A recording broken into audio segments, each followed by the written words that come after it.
राघव को मुनाफे का एक हिस्सा देने का वादा किया। उसे भरोसा दिलाया कि वे दोनों जल्दी अमीर हो जाएंगे, पुरुषों हो जाएंगे। उसने राघव को धन और समृद्धि के सपनों से ललचाया, एक ऐसी जिंदगी की तस्वीर पेश की जो मुश्किलों से मुक्त हो।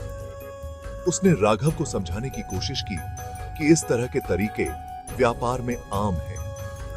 राघव ने धैर्यपूर्वक सुना। उसके दिमाग में विचार चल रहे थे।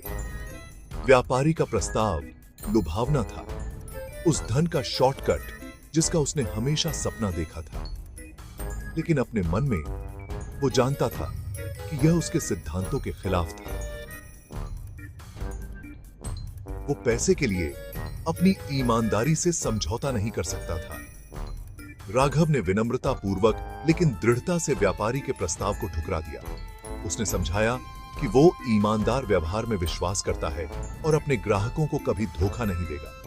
वो जानता था कि सच्ची सफलता ईमानदारी से मिलती है, धोखे से नहीं। वो किसी भी कीमत पर अपने मूल्यों का त्याग नहीं करेगा। व्यापारी राघव के इनकार से हैरान होकर उसे मनाने की और कोशिश करने लगा। उसने तर्क दिया कि बाकी सब ऐसा कर रहे हैं और राघव मूर्खता कर रहा है। लेकिन राघव अपने स्थान पर डटा रहा। व्यापारी के उसे मनाने के प्रयासों से विचलित नहीं हुआ।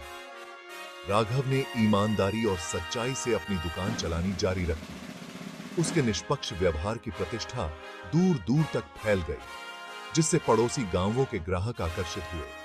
उसका व्यवसाय फलता फूलता रहा और वो समुदाय का एक सम्मानित सदस्य बन गया। साल बीत गए और राघव की कड़ी मेहनत और ईमानदारी का फल मिला। वो एक सफल व्यापारी बन गया, कई दुकानों का मालिक बन गया और कई लोगों को रोजगार प्रदान किया। वो अपनी विनम्र शुरुआत को कभी नहीं भूला और हमेशा जमीन से जुड़ा रहा। राघव की कहानी गांव में हर किसी के लिए प्रेरणा बन गई। उसने साबित कर दिया कि सच्ची सफलता पैसे या ताकत से नहीं, बल्कि ईमानदारी, सच्चाई और मानसिक शक्ति से मिलती है। उसने दिखाया कि एक गरीब लड़का भी, जिसके पास बड़े दिल और मजबूत इच्छा शक्ति के अलावा कुछ नहीं है, वो अपने मूल्यों पर टिके रहकर महान चीजें हासिल कर सकता है।